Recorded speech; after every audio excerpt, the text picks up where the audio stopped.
Welcome to the city of Baku in Azerbaijan.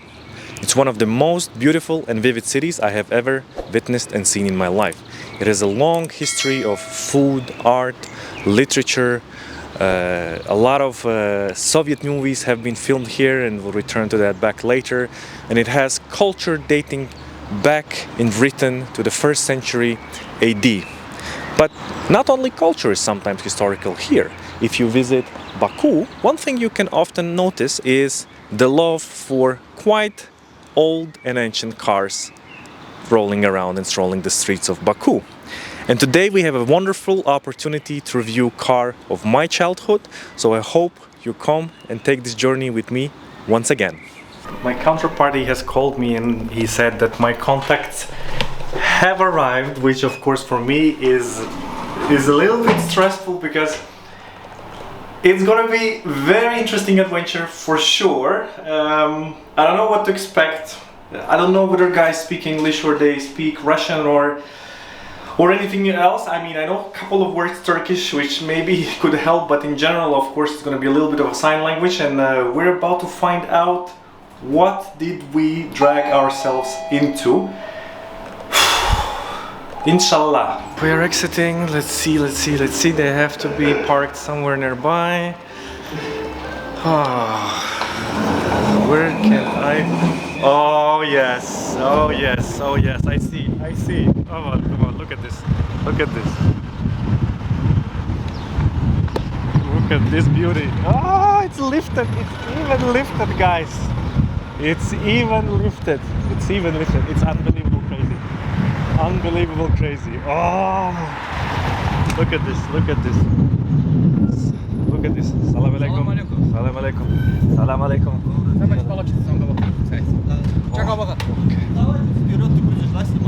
Ну давай. Oh, this is actually even two one. This is not a standard one. This is some kind of a resto mod. You have digital gauges, or you have a Momo steering wheel. Okay, and of course the famous rose petal shifter. What is interesting, we have one guy who's driving, one guy who's translating. Of course I will later to try to do it myself. This is one of the cars, I will be very honest with you. I am not sure about the safety belts. I think more than 20 years ago already it had ENCAP test, but it was done at that time in Russia. It got 0 out of 16 stars. 0. So literally there is no safety features as such. No airbags, no ABS, no nothing. So often they say that having a seatbelt is more dangerous in this car not to have, because you have a chance to fall out and survive. So this is definitely not an advice. It's my own risk, I'd say, but this is first time ever I really are considering that it could be safer than not.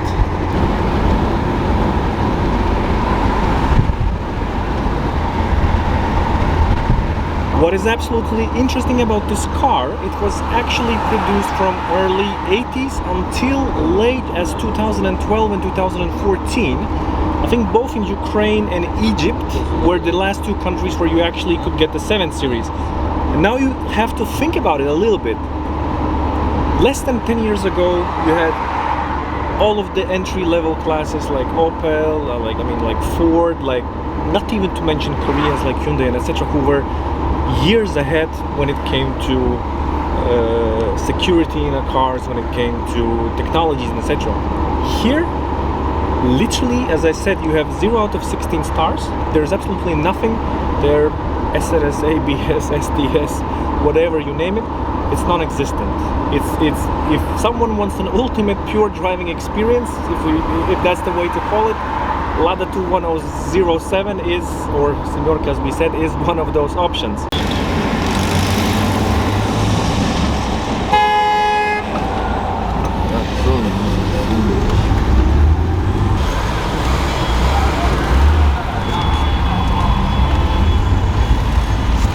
Traffic, of course, is absolutely crazy, and as you might imagine, there is no air conditioning, there is no climate control here, and what is most interesting, there's not really written set of rules. What we just did is basically negotiate our way into the desert next to the Caspian Sea, which normally and right now was closed by some officers due to whatever reasons needed to be closed, but we are here and it is stunning.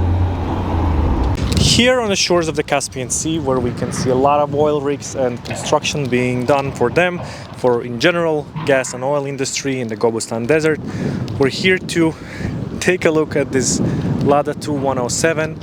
In particular, very interesting setup. As I said, it's a little bit of a resto mod, which is a popular thing here in Azerbaijan. It's a little bit front lifted, it has completely different interior, but for a car which was built from early 80s until even late 2000s, I think 2012, 2014 were still the years where it was produced in Ukraine, it was produced in Egypt, and this one is from late 90s particularly. One very interesting thing that not too many people know, actually the original design for many Ladas, including this one, was somewhat of a modified Fiat 124, and technically, although the car was one of the last so-called Lada classics, you can technically say the design of 2107 is coming from somewhat mid-60s rather than early 80s. So technically we could be even talking that despite the fact that some of the cars were produced in up till the late 2010s, design-wise, it's more than a half century old. As I initially stated, it has somewhat of a resto mod edition. The guy has even some Momo aftermarket pedals. It has Momo steering wheel. It has some kind of a aftermarket digital gauges. It has some diamond holstering. It has some diamond holstering here, and it has some somewhat of a sports seat. So I think it's a pretty impressive what you can do, and for people who know, they know that the legendary Rose is alive 30 years later.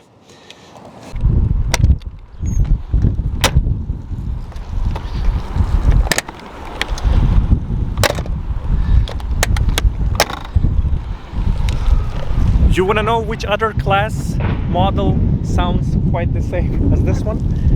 The doors of the G-Class, Mercedes-Benz G-Class. We're heading to the mountains in a small village, and I'm completely astonished by absolute lack of traffic signs, absolute lack of traffic controllers or traffic lights.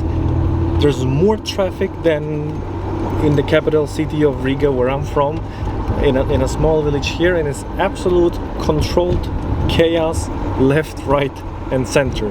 Yet seems to be working in harmony, and the views I see, it's phenomenal. Once again, I have to say and use this term, it's absolutely phenomenal, and I'm in love with this city and this country as such. And as I mentioned, the further you go away from the city center of Baku, in a smaller town or village like we're right now, the more you see more ancient and classic cars. You can see the Lada 2101, 2104, 2107, you can see Lada Niva. You actually do see quite a lot of German cars, the old E-classes from the 90s, even from the late 70s and early 80s. I've seen a couple of S-classes, and you can truly tell it's some form of art to maintain a proper classic car, let's call it that way, a little bit, as I said initially, ancient car in the proper terms and conditions, in quite harsh conditions as such here. It's quite hot, the wind is humid, the wind is sunny, it's salty, so it is truly somewhat of a form of an art, I would say. We have made some stop to get some refreshments on our way to the mountain tops, and of course you probably can't see it now, but we have made a stop in the middle of a quite busy street, so people are just driving us around, and for me maybe it is a unique thing or two, but here it's quite common.